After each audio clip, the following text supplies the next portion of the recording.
टिप्पणी संविदा अधिनियम असम्यक असर।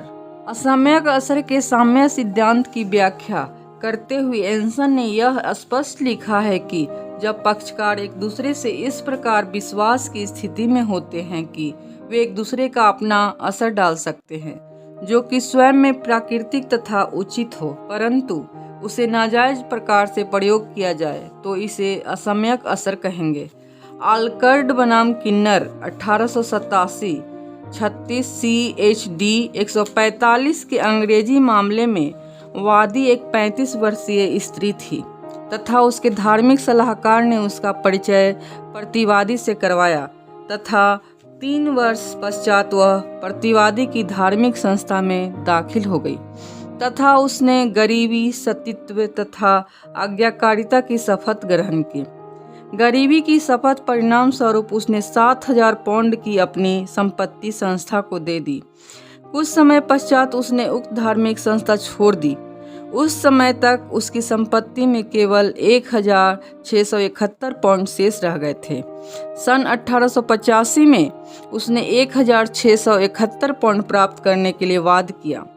संस्था में एक नियम था कि कोई भी सदस्य बिना आज्ञा प्राप्त किए किसी बाहरी पुरुष से सलाह नहीं लेगा। न्यायालय ने उक्त नियम का हवाला देते हुए कहा कि वादी ने अपनी संपत्ति का दान ऐसे असर के अंदर दिया जिसका वह विरोध नहीं कर सकती थी, यद्यपि उस पर कोई व्यक्तिगत दबाव नहीं डाला गया था। अतः न्यायालय ने निर्णय दिया कि उक्त दान की संपत्ति को वादी पुनः प्राप्त करने की अधिकारिणी थी, परंतु चूंकि वादी ने दावा करने में अधिक विलंब कर दिया इसलिए अब उसे संपत्ति नहीं मिल सकती।